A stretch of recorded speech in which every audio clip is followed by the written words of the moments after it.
తీవ్ర వాయుగుండం కొనసాగుతుంది. ఇవాళ నైరుతి పశ్చిమ మధ్య బంగాళాఖాతంలో తుఫానుగా బలపడే అవకాశం ఉందని ఐఎండీ తెలిపింది. రేపు ఉదయానికి తీవ్ర తుఫానుగా మారుతుందని ప్రకటించింది. రేపు రాత్రికి కాకినాడ సమీపంలో తీరం దాటుతుందని అంచనా వేసింది. దాదాపుగా 12 గంటల పాటు దాని తీవ్రత కొనసాగిన తర్వాత తుఫాన్ బలహీనపడొచ్చని వివరించింది. సైక్లోన్ ప్రభావంతో వచ్చే 4 రోజులు ఏపీలోని పలు ప్రాంతాల్లో భారీ నుంచి అత్యంత భారీ వర్షాలు కురిసే అవకాశం ఉందని అమరావతి వాతావరణ కేంద్రం తెలిపింది. మంగళ బుధవారాల్లో గరిష్టంగా గంటకు 110 కిలోమీటర్ల వేగంతో గాలులు వీయొచ్చని తెలిపింది.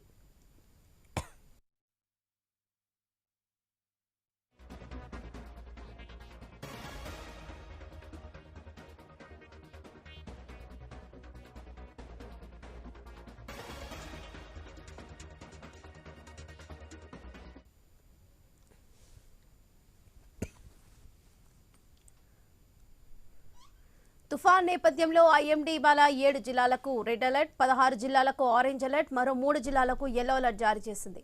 రేపు 14 జిల్లాలకు రెడ్ అలర్ట్, 8 జిల్లాలకు ఆరెంజ్ అలర్ట్, మరో 4 జిల్లాలకు యెల్లో అలర్ట్ జారీ చేసింది. గురువారం వరకు మత్స్యకారులు వేటకు వెళ్లరాదని విశాఖలోని తుఫాన్ హెచ్చరికల కేంద్రం హెచ్చరించింది. విశాఖపట్నం, మచిలీపట్నం, కృష్ణాపట్నం, నిజాంపట్నం, గంగవరం, కాకినాడ పోర్టులో 1 నంబర్ ప్రమాదిక హెచ్చరికలు కొనసాగిస్తున్నారు. కళింగపట్నం, భీమునిపట్నం, వాడరేవు పోర్టులకు సమాచారం అందించారు. తుఫాన్ సహాయక చర్యల కోసం 9 ఎస్డీఆర్ఎఫ్, 7 ఎన్డీఆర్ఎఫ్ బృందాలు జిల్లాలో ఉన్నాయి. మరికొన్ని బృందాలు హెడ్ క్వార్టర్స్ లో సిద్ధంగా ఉన్నాయని రాష్ట్ర విపత్తుల నిర్వహణ సంస్థ తెలిపింది.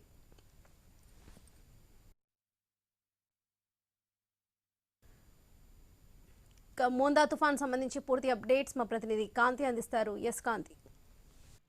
యావర్ లక్ష్మి, నైరుతి పశ్చిమ మధ్య బంగాళాఖాతంలో ఏర్పడినటువంటి తుఫాను బలపడటంతో తీవ్ర వాయుగుండంగా మారింది. గడిచిన 6 గంటల్లో గంటకు 13 కిలోమీటర్ల వేగంతో తీవ్ర వాయుగుండం కదులుతుందని వాతావరణ శాఖ హెచ్చరికలు జారీ చేస్తుంది. ఈ నేపథ్యంలో ప్రస్తుతం చెన్నైకి, విశాఖపట్నంకి, కాకినాడకి మధ్యలో ఏదైతే కేంద్రీకృతమైనటువంటి వాయుగుండం పశ్చిమ వాయు దిశగా కదులుతూ రేపు ఉదయానికి తీవ్ర తుఫానుగా మారే అవకాశం కనిపిస్తా ఉంది. ఈ నేపథ్యంలో రేపు రాత్రికి కాకినాడ సమీపంలో తీరం దాటే అవకాశం కూడా కనిపిస్తా ఉంది. అయితే తీరం వెంబడి గంటకు 90 నుంచి 110 కిలోమీటర్ల వేగంతో బలమైనటువంటి ఈదురుగాలులు వీచే అవకాశం ఉందని కూడా ఏదైతే వాతావరణ శాఖ హెచ్చరికల నేపథ్యంలో ప్రభుత్వ యంత్రాంగం అలర్ట్ అయిందని చెప్పాలి. సహాయక చర్యల కోసం ప్రతి ఒక్క జిల్లాల్లో ఎన్డీఆర్ఎఫ్, ఎస్డీఆర్ఎఫ్ బృందాలను ఏర్పాటు చేయడం, ఈ 9 ఎస్డీఆర్ఎఫ్ బృందాలు, 7 ఎన్డీఆర్ఎఫ్ బృందాలను ఏర్పాటు చేశారు. అలాగే ప్రజలు కూడా ఇంట్లోనే సురక్షితంగా ఉండాలని చెప్పడం జరిగింది. అయితే ఈ రోజు కాకినాడ, కోనసీమ, పశ్చిమ గోదావరి, కృష్ణా, బాపట్ల, ప్రకాశం, నెల్లూరు జిల్లాలలో భారీ నుంచి అతి భారీ వర్షాలు పడే అవకాశం ఉన్నట్లుగా చెప్తుంది. అలాగే శ్రీకాకుళం, విజయనగరం, మన్యం, ఏలూరు, అల్లూరి, విశాఖ, అనకాపల్లి జిల్లాల్లో భారీ వర్షాలు పడే అవకాశం ఉందని చెప్తోంది. అయితే ఈ వర్షాల నేపథ్యంలో ఎక్కడా కూడా ఏదైతే ప్రస్తుతం తుఫాను తీవ్రత ఎక్కువగా ఉండే అవకాశం ఉంది, నిశ్శబ్దంగా ఉంది కదా అని ఎవరు కూడా ఇళ్లలోంచి బయటికి రావద్దు అంటూ కూడా హెచ్చరికలు జారీ చేయడం జరిగింది. ఇక ఈ తుఫాను నేపథ్యంలో ప్రస్తుతం ఏదైతే తీవ్ర వర్షాలు పడే అవకాశం ఉంది, అలాగే తీరం వెంబడి ఏదైతే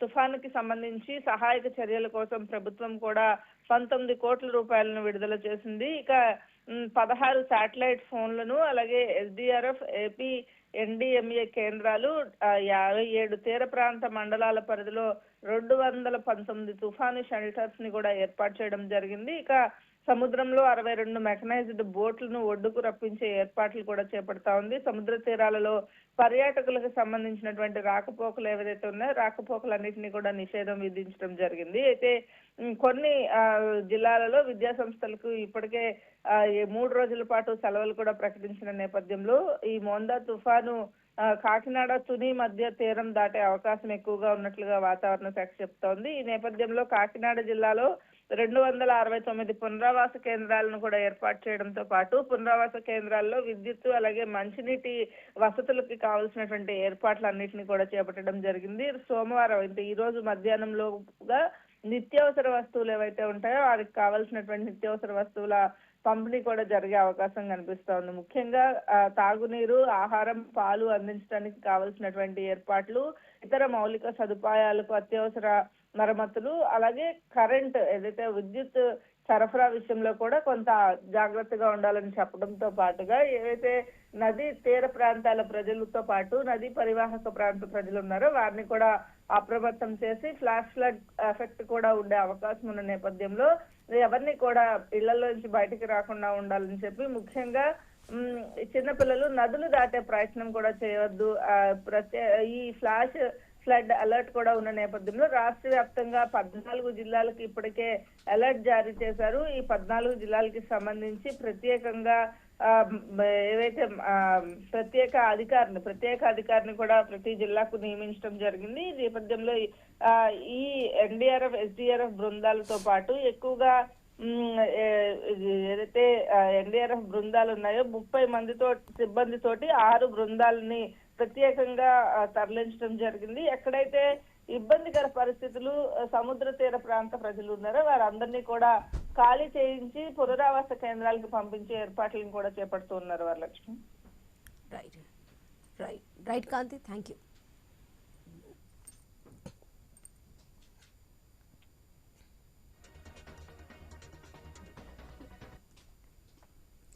ఇవాళ కాకినాడ, డాక్టర్ బిఆర్ అంబేద్కర్ కోనసీమ, పశ్చిమ గోదావరి, కృష్ణా, బాపట్ల, ప్రకాశం, శ్రీ పొట్టి శ్రీరాములు, నెల్లూరు జిల్లాలతో పాటు యానంలో అతి భారీ నుంచి అత్యంత భారీ వర్షాలు కురుస్తాయని ఐఎండీ ప్రకటించింది.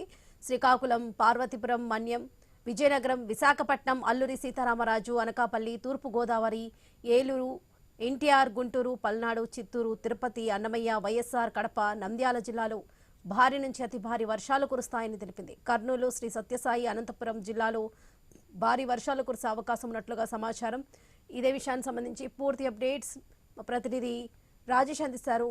రాజేష్.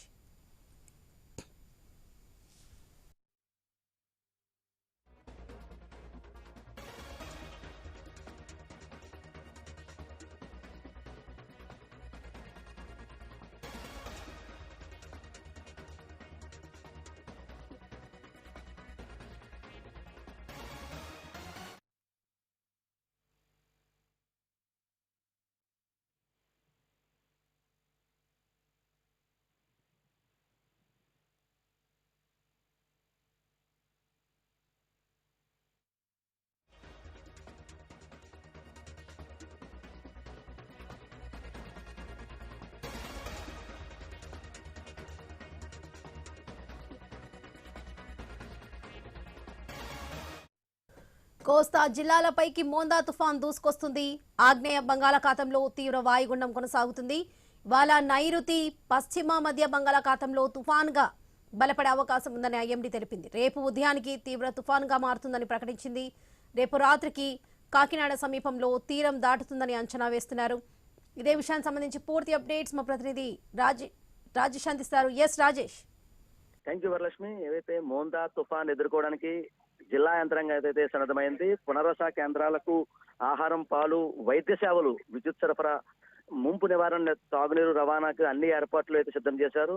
సాయంత్రం నుంచి తుఫాను ప్రభావం ఉంటుందని అధికారులు అంచనా వేస్తున్నారు. తీర ప్రాంతం వెంట ఉన్న తొండంగి, కొత్తపల్లి, కాకినాడ రూరల్, కాకినాడ టౌన్, తాళరేవు మండలాలపై ప్రత్యేక దృష్టి సాధించే పరిస్థితి కనబడింది.